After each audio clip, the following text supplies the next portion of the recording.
This application is primarily an organizational tool for you to use not just with Photoshop images, for anything you want it to be. That's why I like it. It's a very universal kind of program. It's not just for Adobe. It could be for anything you want. Documents, spreadsheets, PowerPoint presentations, whatever, you can organize them in Bridge and get to them. That's why I like this program. There are others out there that I use, like Lightroom. I love Lightroom. But Lightroom not only organizes, it does a lot of work to images. Now, Adobe has emphasized the fact that they want Bridge to be an organizational tool because they've begun removing some of the features that were in it, like the export features. But to me, it always has been and always will be my go-to program for organization.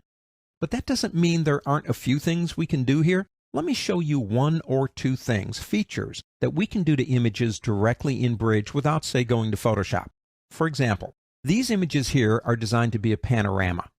That's our house taken at different angles so I can get a big stitched image.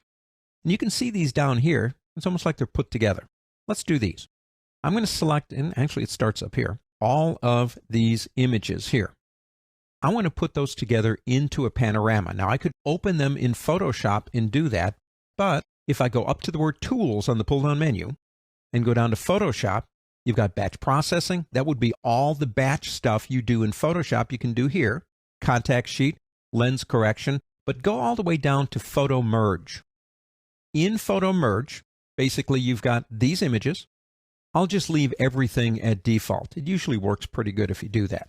And then just simply click OK. Here we go. Well, there you go. One really weird looking panorama of our house. It looks foreshortened, but that sometimes happens.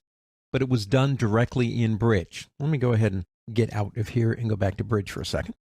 Another one I want to show you is Contact Sheet. I like this one. Let's select everything. Go back up to Tools and go down to Photoshop and select Contact Sheet 2. Now it's asking where the images are. There they are on Bridge. You can change that if you want to. How do you want this to look? 8 by 10 piece of paper, resolution, RGB color. You could change all of these options. How many across and down? Now we got 2 columns and 2 rows. Let's go ahead and say 3 columns and let's do 5 rows. Now you can say rotate for best fit if you want to do that. Use auto spacing, which usually is a good thing to do. Let's go ahead and use the name that we have as the caption, and then come up here and click OK. And there you go. Now it had to do 2 based on the number of images, and here's the first one. Now something like this I use and send, say, for example, to a client. And I've got like maybe 40 or 50 shots, and I say, which ones do you want? Circle the ones you want. At least that's why I use it. It was very popular. Adobe took it out for a while and then brought it back. Let's go back to Bridge real quick here. If you go to Tools, there are some pretty cool things under here. For example, if you merge to HDR Pro, now we talk about that in our class in Photoshop on Photography, you have things like load files into Photoshop layers. Now think about that. If I select, say, this one through this one, and I double click, it will open those 3 images in Photoshop. But if I select those 3 and use that option, load Photoshop images into layers, it will use a layer for each one. And sometimes you have images you want to include into one Photoshop document, and that would be the perfect way to do it.